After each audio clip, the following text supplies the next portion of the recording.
ਤੇ ਹੁਣ ਵੇਖੋ ਨਾ ਦੁੱਖ ਹੁੰਦਾ ਨਾ ਕਿ ਅਸੀਂ ਇਹ ਗੱਡੀ ਪਾਕਿਸਤਾਨ ਨਹੀਂ ਆਪਣੇ ਭਰਾਵਾਂ ਨੂੰ ਭੇਜ ਸਕਦੇ। ਮੈਂ ਆਪ ਵੇਖ ਕੇ ਹੈਰਾਨ ਹੋ ਗਿਆ ਕਿ ਮੈਂ ਪਹਿਲੀ ਦਫਾ ਇੱਕ ਗੱਡੀ ਵੇਖੀ, ਇਹਦੇ ਜਿੰਨੇ ਫੀਚਰ ਨੇ ਖੋਲ ਦੇਣ ਤੇ ਅਸੀਂ ਤੇ ਲੈਣਾ ਲਾ ਦੇਾਂਗੇ। ਲੈਣਾ ਲਾ ਦੇ ਬਿਲਕੁਲ। ਮੇਰੇ ਵਰਗਾ ਨਾੜੀ ਬੰਦਾ ਵੀ 15-20 ਗੱਡੀਆਂ ਹਰ ਮਹੀਨੇ ਭੇਜਿਆ ਕਰੇਗਾ।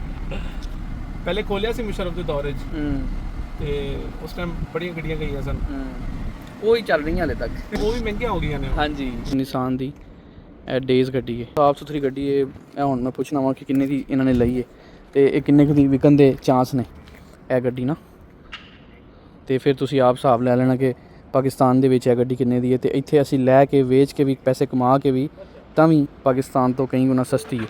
अरशद भाई ये जो गाड़ी डेज आई है आपने, अगर आप बुरा ना मनाएं तो ये कितने की आपने ली है, मतलब दाई अंदाज़न बता दें कि कितने। ये एक वैसे मुझे ये का इतना तजर्बा नहीं है, लेकिन ये 660 में होती है।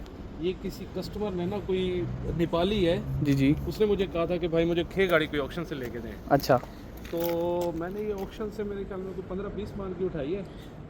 आम लफ्ज़ां 'ਚ ਅਸੀਂ ਕਹਿ ਸਕਦੇ ਹਾਂ ਕਿ ਤੁਹਾਨੂੰ ਇਹ ਗੱਡੀ ਪੈ ਗਈ ਤਕਰੀਬਨ, ਯਾਨੀ ਸਰਵਿਸ ਵਗੈਰਾ ਕਰਕੇ 4 ਕਿਲੋ ਕਹਿ ਸਕਦੇ ਹੋ ਕਿ ਗੱਡੀ ਮੈਨੂੰ 3 ਲੱਖ ਰੁਪਏ ਛੱਡ ਗਈ ਹੈ।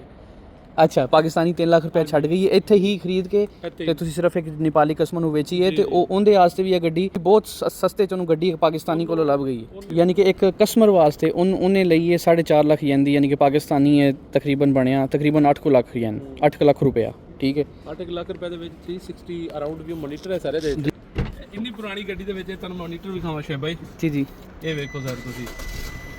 ਅੱਛਾ, ਇੱਥੇ ਸ਼ੀਸ਼ੇ ਦੇ ਉੱਤੇ ਇਹ ਦੇਖੋ, ਇੱਥੇ ਓਕੇ ਇਹ ਦੇਖੋ, ਇਹ 360 ਪੂਰਾ ਅਰਾਊਂਡ ਵਿਊ ਦੇ ਰਹੀ ਹੈ ਜਿਸ ਤਰ੍ਹਾਂ ਟੈਸਲਾ ਦੱਸਦੀ ਹੈ। ਅੱਛਾ, ਯਾਨੀ ਕਿ ਇਹ ਲੇਡੀਜ਼ ਵਾਸਤੇ ਬਹੁਤ ਲੇਡੀਜ਼ ਵਾਸਤੇ ਵੀ ਕਾਰਾਮਦ ਅੱਛੀ ਹੈ ਤੇ ਹਰ ਬੰਦੇ ਪਾਰਕਿੰਗ ਲਾਉਣ ਵਾਸਤੇ ਚਾਰੋਂ ਸਾਈਡ ਤੋਂ ਨਜ਼ਰ ਇਹਨੂੰ ਲਾਓ। ਇੱਥੇ ਸ਼ੇਬ ਭਾਈ ਜਿੱਥੇ ਖਲਤੇ ਨੇ ਮੇਰੀ ਟੈਸਲਾ ਵੀ ਆ ਰਹੀ ਹੈ ਜੀ। ਇਸ ਮਿਰਰ ਦੇ ਥੱਲੇ ਕੈਮਰਾ ਹੈ ਕਿ ਬਈ ਇੱਥੋਂ ਗੱਡੀ ਦਾ ਕਿੰਨਾ ਫਾਸਲਾ ਹੈ ਤੁਹਾਨੂੰ ਇਹ ਵੀ ਦੱਸ ਰਹੀ ਹੈ। ਇੱਥੇ ਕੈਮਰਾ ਲੱਗਾ ਹੈ। ਠੀਕ ਹੈ, ਅੱਛਾ, ਐਂਡ ਹਾਲਾਂਕਿ ਇੰਨਾ ਪੁਰਾਣਾ ਮਾਡਲ ਹੈ ਹਾਂਜੀ ਤੇ ਉਹਦੇ ਵਿੱਚ ਲੇਕਿਨ ਬਹੁਤ ਅੱਛਾ ਗ੍ਰੇਡ ਹੈ। ਹਾਂਜੀ, ਨੇਪਾਲੀ ਤੇ ਲੁੱਡੀਆਂ ਪਾਏਗਾ ਫਿਰ ਹੈ। ਨੇਪਾਲੀ ਕਿ ਮੈਂ ਆਪ ਵੇਖ ਕੇ ਹੈਰਾਨ ਹੋ ਗਿਆ ਕਿ ਮੈਂ ਪਹਿਲੀ ਦਫਾ ਇੱਕ ਗੱਡੀ ਵੇਖੀ, ਇਹਦੇ ਜਿੰਨੇ ਫੀਚਰ ਨੇ ਜਿਹੜੇ ਮੇਰੇ ਟੈਸਲਾ ਨਾਲ ਮੈਚ ਕਰਦੇ ਨੇ। ਅੱਛਾ, ਇਹ ਵੀ ਇੱਕ ਚੀਜ਼ ਹੈ ਕਿ ਅਗਰ ਤੁਹਾਨੂੰ ਬਹੁਤਾ ਗੱਡੀ ਦਾ ਹੋਰ ਅੱਛਾ ਨੌਲੇਜ ਹੋਏ ਤਾਂ ਤੁਸੀਂ ਇਹਨੂੰ ਹੋਰ ਅੱਛੇ ਪੈਸਿਆਂ 'ਚ ਵੇਚ ਸਕਦੇ ਹੋ। ਇਹਦਾ ਫੀਚਰ ਹਰ ਡੇ 'ਚ ਨਹੀਂ ਹੈ, ਉਹ ਵੇਰੀਐਂਟ ਯਾਨੀ ਕਿ ਬਿਲਕੁਲ ਚੇਂਜ ਜੇ ਕਿਉਂ ਕਹਿੰਦੇ ਨੇ ਕਿਸੇ ਵਿੱਚ ਪੁਸ਼ ਸਟਾਰਟ ਨਹੀਂ ਹੈ।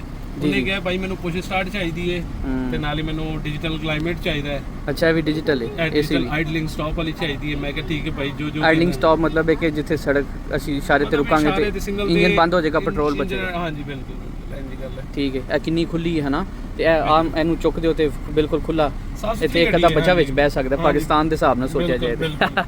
ਬਿਲਕੁਲ ਸਹੀ ਹੈ, ਜ਼ਬਰਦਸਤ ਮਾਸ਼ਾਅੱਲਾ। ਪਸੰਦ ਆਈ ਹੈ ਗੱਡੀ, ਉਹਨੇ ਪਹਿਲੇ ਆ ਕੇ ਪਸੰਦ ਕੀਤੀ ਹੈ, ਟਾਇਰ ਵੇਖੇ ਨੇ। ਉਹ ਨੇਪਾਲੀ ਇੰਨੇ ਕੋਈ ਉਹ ਹੁੰਦੇ ਨੇ ਨਾ, ਉਹ ਇੱਕ ਚੀਜ਼ ਵੇਖਦੇ ਨੇ ਹਾਂ ਕਿ ਇਹ ਕਿਉਂ। ਮੈਂ ਫਿਰ ਉਹਨੂੰ ਦੱਸਿਆ, ਮੈਂ ਕਿਹਾ ਭਾਈ ਇਹ ਯੂਜ਼ਡ ਗੱਡੀ ਹੈ, ਇਹ 0 ਮੀਟਰ ਗੱਡੀ ਨਹੀਂ ਹੈ। ਤੇ ਬਾਹਰ ਲੈ ਕੇ ਉਹਨੂੰ ਪਸੰਦ ਆਈ ਹੈ। ਹਾਂਜੀ।